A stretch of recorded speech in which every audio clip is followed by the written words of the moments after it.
teman-teman, kali ini kita akan mempelajari proses penyerbukan pada tumbuhan generatif.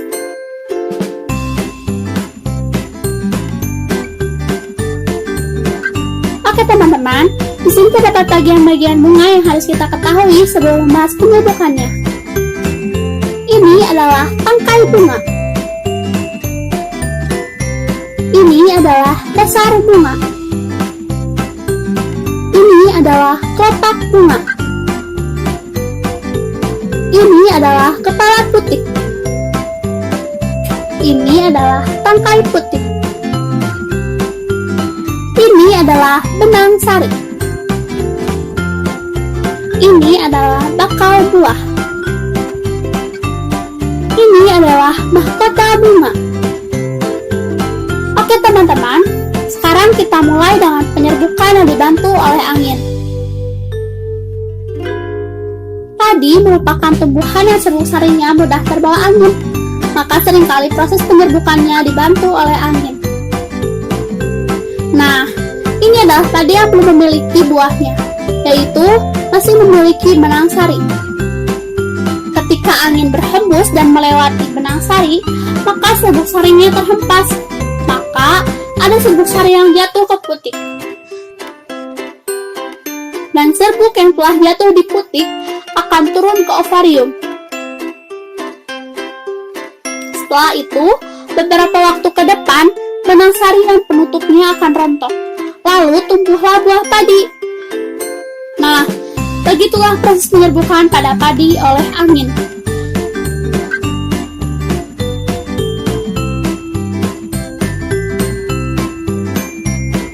Penyerbukan bunga oleh hewan. Yang pertama ada lebah, ada burung, dan kelelawar. Teman-teman, yang pertama kita akan melihat penyerbukan dengan bantuan lebah.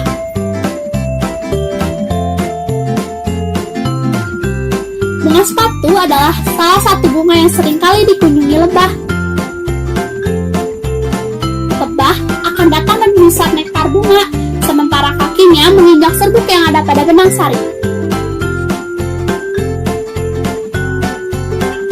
Lebah suka berpindah posisi untuk mencari-cari nektar, sehingga kakinya yang telah menginjak serbuk sari akan mengenai putik bunga.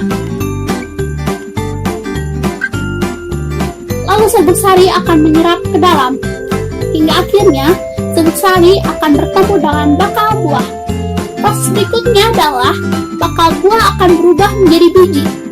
Setelah itu, mahkota dan benang sari akan rontok dan tumbuhlah buahnya. Oh iya teman-teman, penyerbukan oleh serangga tidak hanya dilakukan oleh lebah, tapi bisa juga dengan kumbang, dengan kupu-kupu, dan juga semut.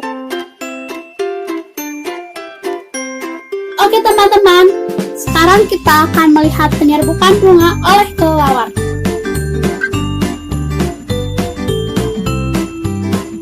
Salah satu bunga yang penyerbukannya sering dibantu oleh kelelawar adalah bunga durian.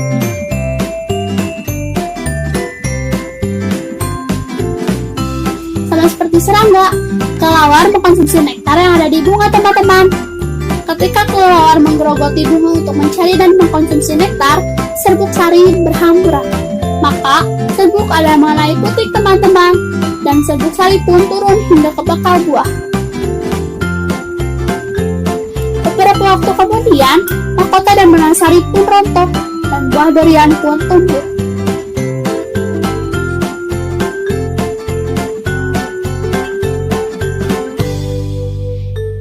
Saat ini, kita akan melihat penyerbukan yang dibantu oleh burung.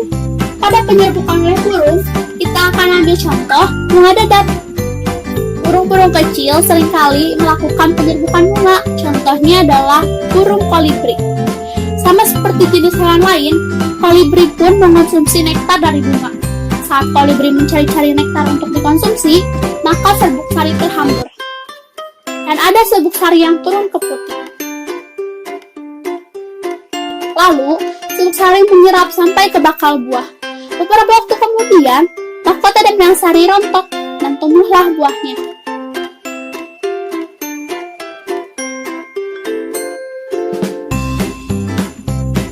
Oke teman-teman, sekarang kita akan melihat penyerbukan dengan manusia.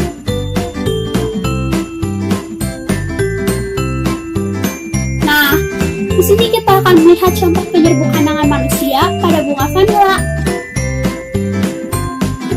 Kita membutuhkan kayu yang lancip untuk merobek bunga vanila. Pertama, kita harus mencari benang sari lalu robek mahkota hingga terlihat benang sari secara utuh.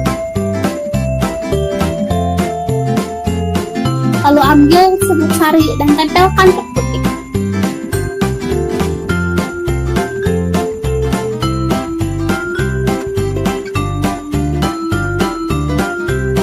Dan serbuk sari pun akan turun.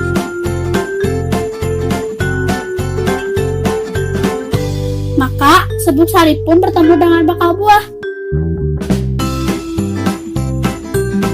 Beberapa waktu kemudian, mahkota dan benang sari pun rontok dan buahnya pun tumbuh. Oke, sekarang kita memasuki penyerbukan bunga yang dibantu oleh air.